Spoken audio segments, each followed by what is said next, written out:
सुनिए कहानी कक्काजू।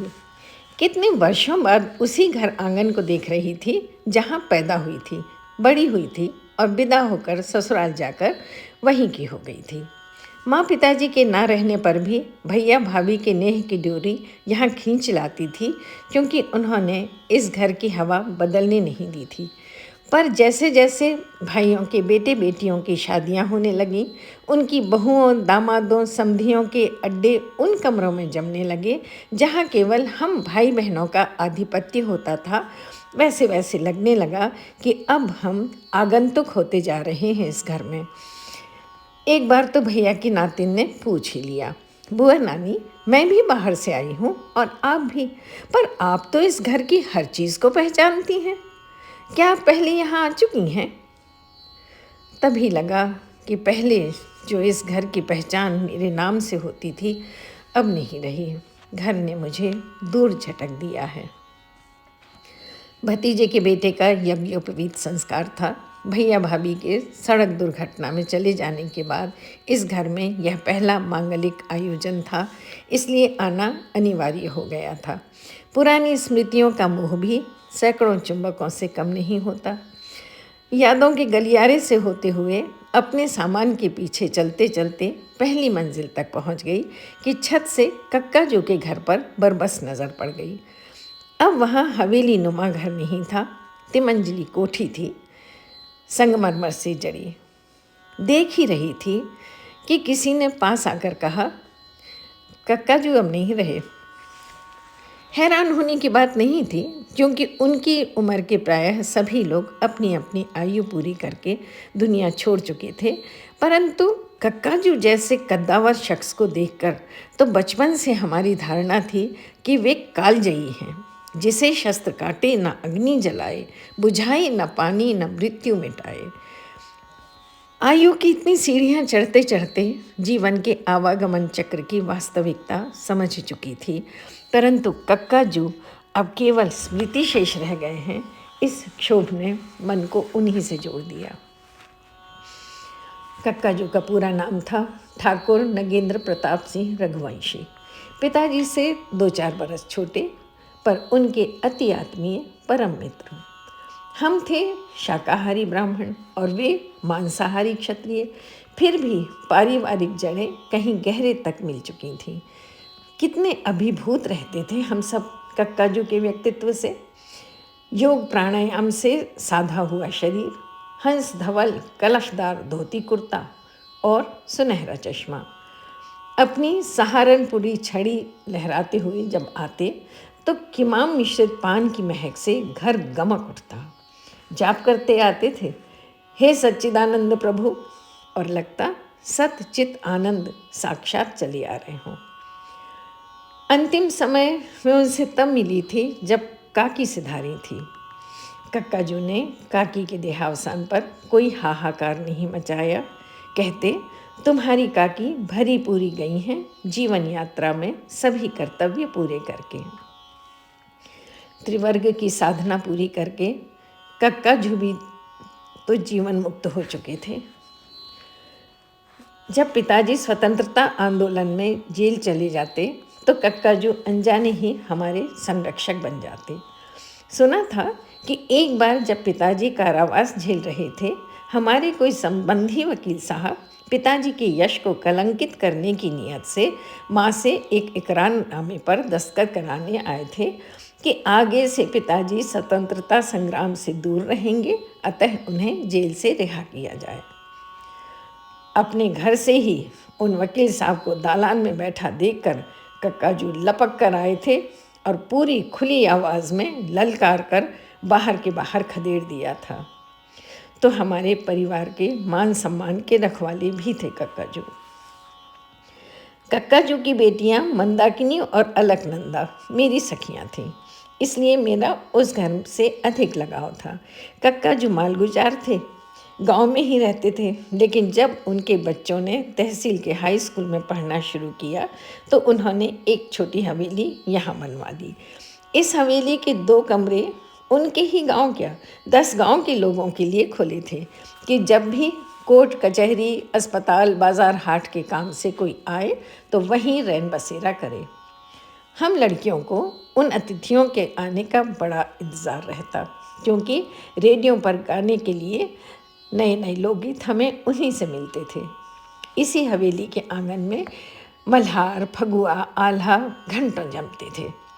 पहले सबसे अधिक जो गुदगुदाने वाली यादें हैं वह है कठपुतली नाच की, जब घुमंतु राजस्थानी लोग केवल एक खाट, एक लालटेन और दो चादर लेकर कितनी देर तक दिल बहलाते थे। और बजेगी थोड़ी थोड़ी। जमींदारी उन्मूलन के बाद भी कक्काजू के पास अनंत खेती बाड़ी थी। उन्होंने शरबती गेहूं की फसल के लिए कई गुर हासिल कर लिए थे। उम्दा से उम्दा बीज, खादों के सम्मिश्रण, कीटनाशक दवाएं, कृत्रिम वर्षा जैसे सिंचाई के साधन, ट्रैक्टर, थ्रेशर जैसी मशीनों के उपयोग। इसी कारण 24 गुना पैदावार देकर सरकार से कृषि पंडित की उपाधि पाई थी। यह आत्मगौरव ही उनका संबल था। दो ही तो इष्ट थे कक्काजू के, जिनकी सेवा उनका धर्म था, एक समाज और एक मानवता। प्रसन्न थे कि बड़ा बेटा बद्री प्रताप सिंह मद्रास में नेत्र रोग विशेषज्ञ बनकर नेत्र ज्योति बांटता है और छोटा कैलाश प्रताप सिंह दिल्ली में प्रोफेसर बनकर ज्ञान ज्योति। छोटे बेटे मानस प्रताप को इंजीनियर बनाया था। यही उनके पास उनका दाहिना हाथ बनकर रहता था।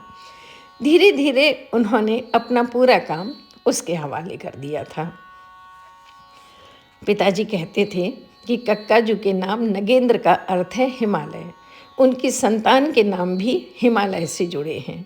उनका और उनके आदर्शों का प्रताप भी हिमालय जैसा अडिग और ऊंचा है। चाहकर भी उत्सव वाले घर से बाहर ना निकल पा रही थी कि मुंशी पंचमलाल श्रीवास्तव मिल गए। सफ़ेद धोती, कोसे का कुर्ता, गांधी टोपी और चेचक भरे सांवले दुबले चेहरे पर गांधी जी जैसा ही गोल चश्मा। वे कक्काजू के हिसाब किताब देखने वाले कारिंदे थे, पर सलाह मशविरा के लिए रात बिरात जब भी बुलाए जाते उपस्थित हो जाते। कक्काजू की बात चली तो अत्यधिक उदास हो गए। हैरत हुई कि जिस जीवंत व्यक्ति की याद ही उत्साह और उमंग से भर देने वाली हो, उसका नाम लेते ही ऐसा क्या हो गया मुंशी जी को कि इनका मन भारी हो गया। उसके बाद तो जो पंचमलाल जी ने सुनाया वह ऐसा था। ठाकुर मानस प्रताप सिंह रघुवंशी ने कक्काजू के तमाम खेत छल से बेच डाले और वह रुपया apartment complex, mall, golf course बनवाने के लिए महानगरों में लगा डाला।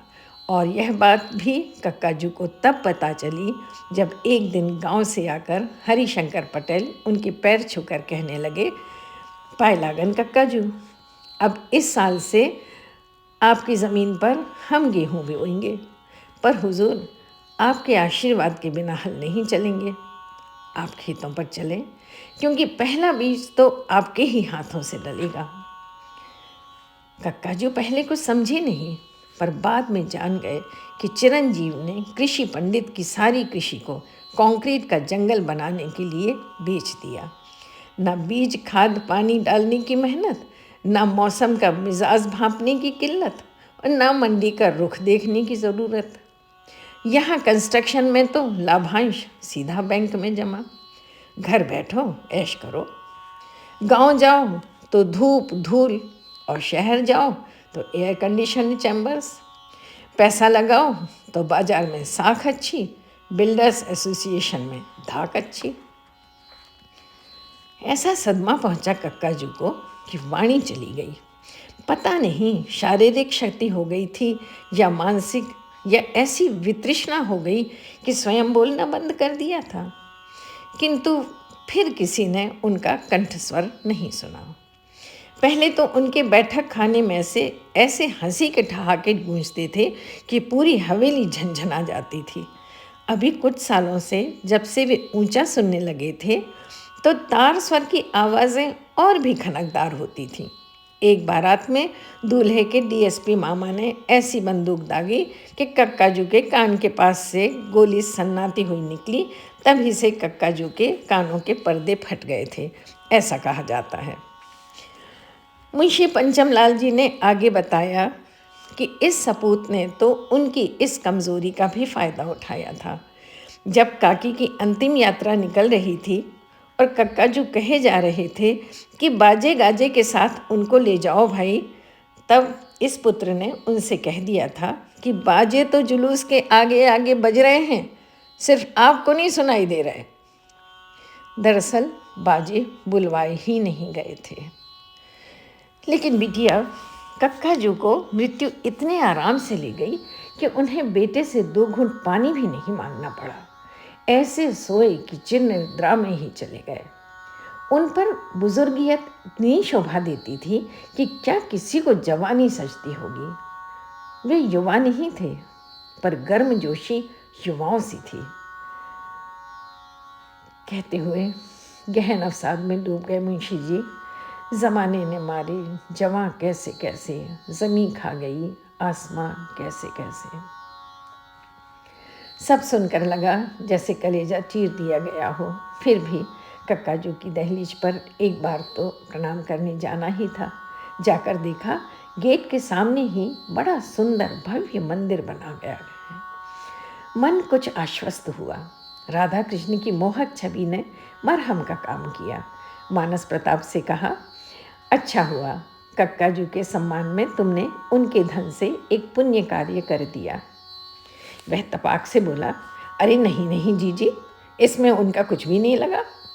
इस मंदिर के लिए तो मेरे अमेरिका वाले बेटे ने रुपया भेजा है, ये आइडिया भी उसी का था। दरअसल मंदिर अब कमर्शियल पर्पज से बनाए जाते हैं, ढेर सारा चढ़ावा, ढेर आमदनी। हमने राधा कृष्ण के इस मंदिर का नाम रख दिया है जुगल जोड़ी मंदिर। दूर दूर तक अपने एजेंट छोड़ दिए हैं जो प्रचार करते हैं कि यहाँ प्रेमी युगलों की मन्नत अवश्य पूरी होती है। वे कुछ मनगढ़ंत कहानियाँ भी सुना देते हैं। देखो दीजिए, सत्य तो यह है कि प्रार्थना स्वयं के विल पावर से पूरी होती है, भगवान कोई भी हो। पर लोगों की अज्ञानता और अंधश्रद्धा का लाभ हम क्यों ना उठाएं। जोड़े आते हैं और मन्नत की अर्जी लिखकर जोड़े से नारियल बांध जाते हैं। मन्नत पूरी होती है तो अपनी हैसियत से बढ़ के चढ़ावा चढ़ा जाते हैं। सोना चांदी रुपया पैसा गहने कपड़े क्या नहीं। इन आशिकों के माता पिता भी इसी जुगल जोड़ी मंदिर में आते हैं पता लगाने कि उनके बेटे बेटी किससे वचनबद्ध हो रहे हैं। यानी वादी भी यहीं और प्रतिवादी भी यहीं। हमारे तो दोनों हाथ लड्डू। एक ज्योतिषी को चबूतरा किराए से दे रखा है। फिर यदि लड़का लड़की कोर्ट में शादी करके सर्टिफिकेट दिखाते हैं तो यहाँ फेरों का भी प्रबंध है, पंडित है, वेदी है, सामग्री है।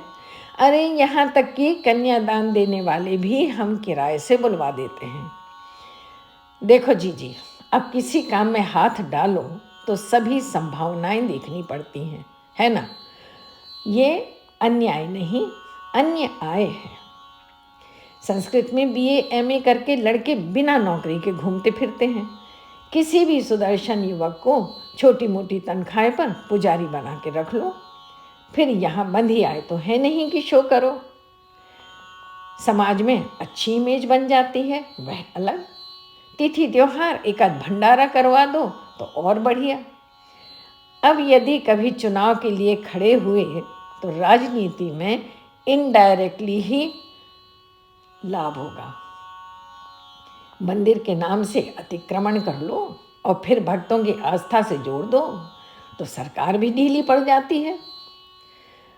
मानस अपनी इंग्लिश में न जाने कितने लाभ गिनाता जा रहा था मंदिर गढ़वाने के, और मेरा मन चीत्कार करता जा रहा था, हे धरती माँ, क्यों इतनी तीव्र गति से रसातल की ओर जा रही हो? कहीं तो ठहरो। इस वेग में मानवता लड़खड़ा रही है, गिरी जा रही है। इसे संभालो माता, इसे संभालो। नमस्कार।